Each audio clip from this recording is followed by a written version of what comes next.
Selamat siang pemirsa, kembali lagi bersama saya Nur Syahida dalam Lintas Al-Ulum News. Saya akan menemani Anda selama beberapa saat ke depan dengan informasi-informasi menarik dan tentunya aktual. Pemirsa, Indonesia sempat menetapkan sistem pemerintahan politik etis selama 41 tahun lamanya. Sebagai warga negara yang baik, tentunya kita harus mengetahui apa itu politik etis.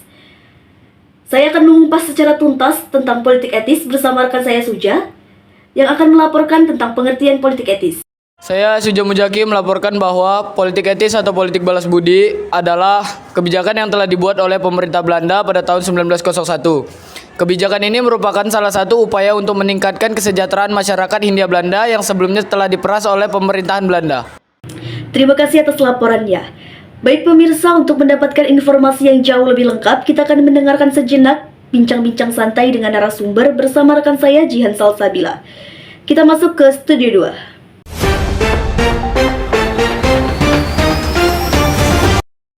Selamat siang Saudara Rifai. Selamat siang Saudara Jian. Jadi menurut Anda, apa yang melatar belakangi terjadinya politik etis? Saya mendapat pemikiran baru tentang politik etis, berasal dari kaum sosialis dan liberalis. Mereka prihatin terhadap kondisi sosial ekonomi masyarakat pribumi atau inlander. Pada tahun 1863, sistem tanam paksa dihapus dan Belanda menerapkan sistem ekonomi liberal, sehingga model-model swasta masuk ke Nusantara. Politik ekonomi ini secara tidak langsung membuka ruang bagi swasta untuk bersatu di usaha-usaha ekonomi di Hindia Belanda. Perkebunan swasta semakin meluas hingga mencapai wilayah Sumatera Timur. Tetapi sistem ekonomi ini tidak mengubah nasib rakyat, sebab mengejar keuntungan tanpa memperhatikan kesejahteraan masyarakat pribumi. Kondisi buruk kaum pribumi terjadi akibat eksploitasi ekonomi oleh pemerintah dan swasta Belanda, khususnya sejak 1870. Baiklah, terima kasih atas informasi yang telah Anda berikan. Dari latar belakang tersebut, dapat kita ketahui bahwa dalam politik etis terdapat tokoh-tokoh yang terkait. Untuk informasi lebih lengkap akan dilaporkan oleh rekan saya, Nurul.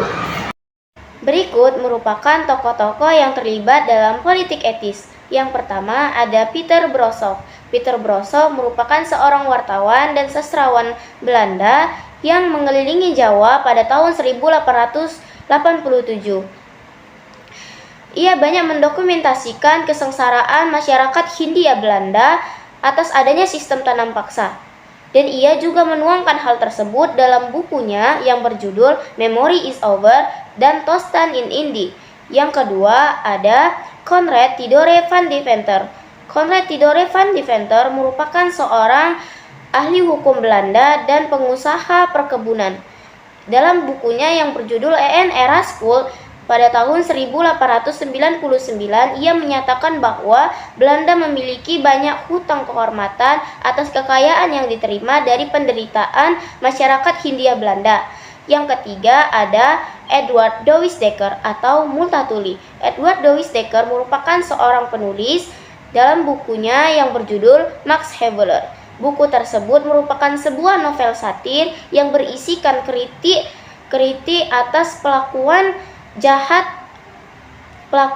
penjajah terhadap masyarakat Hindia Belanda. Buku itu diterbitkan pada tahun 1860 yang membuat banyak orang-orang heboh pada saat itu. Baiklah, terima kasih Nurul atas laporannya. Pemirsa, perlu kita ketahui bahwa pada politik etis terdapat kebijakan yang telah dibuat oleh kolonial Belanda agar mensejahterakan masyarakat Hindia Belanda. Kebijakan ini terkait dengan kritikan sistem tanam paksa yang telah dibuat oleh kolonial Belanda. Kebijakan ini terkait dari 3 program yang telah dikemukakan oleh Van Deventer, antara lain yang pertama, irigasi atau pengairan. Melalui pertimbangan dari Van Deventer, rakyat Indonesia hampir mayoritas hidup sebagai bertani, maka pemerintah Belanda harus membangun irigasi. Yang kedua, emigrasi atau transmigrasi. pertimbangan berikutnya terkait dengan menyebarluaskan masyarakat Indonesia sebagaimana tercantum pada Undang-Undang Dasar Agraria pada tahun 1970 dikarenakan rakyat Indonesia tidak leluasa untuk memperluas lahan pertaniannya di Pulau Jawa. Maka dari itu, pemerintah menyelenggarakan program transmigrasi dari Pulau Jawa keluar Pulau Jawa. Dan yang ketiga, edukasi. Program edukasi ini lahir dikarenakan rakyat Indonesia pada saat itu masih terbelakang sehingga pemerintah menyebarluaskan program penyelenggaraan pendidikan. Baik pemirsa, sekilas informasi kebijakan dari saya. Baiklah, kita masuk ke segmen selanjutnya. Kepada narasumber dipersilahkan.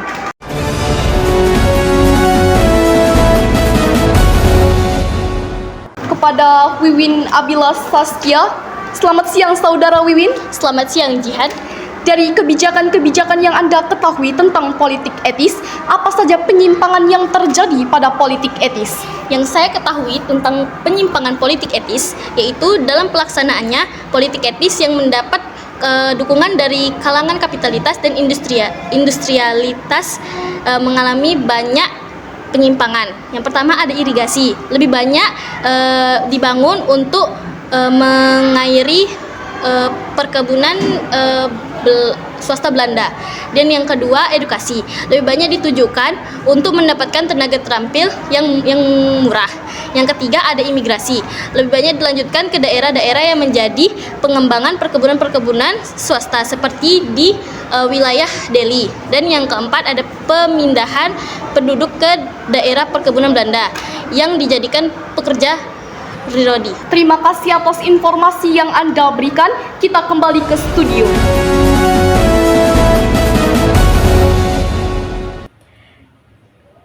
Ya, terima kasih Jihan atas informasinya. Pemirsa, dari informasi tersebut dapat kita ketahui bahwa politik etis memiliki tujuan utama yaitu memperbaiki kehidupan masyarakat Indonesia yang sempat dianggap tertinggal. Namun di sisi lain, pihak Belanda memanfaatkan kondisi tersebut untuk memperkuat kekuasaannya. Adapun dampak positif dari politik etis yang pertama dalam bidang pendidikan, di mana mendorong dibukanya sekolah-sekolah di Indonesia meskipun terbatas. Yang kedua adalah pembangunan infrastruktur oleh Belanda seperti jalan, jembatan, dan juga irigasi di Indonesia.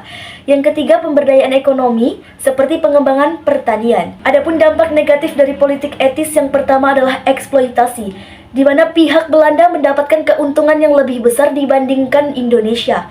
Yang kedua adalah kesenjangan sosial, pendidikan yang diberikan sangatlah terbatas dan hanya untuk sebagian orang saja, sehingga memperbesar kesenjangan antara yang kaya dan yang miskin. Yang ketiga adalah kontrol politik. Meskipun ada perbaikan dalam beberapa sektor, kebijakan ini digunakan untuk mengontrol dan mengawasi pergerakan rakyat Indonesia. Baik pemirsa, sekian informasi yang dapat saya sampaikan. Jangan lupa ikuti terus update terkini dari Al Ulum News. Saya Nur Syahidah sebagai presenter pamit undur diri. Terima kasih atas perhatiannya. Sampai jumpa.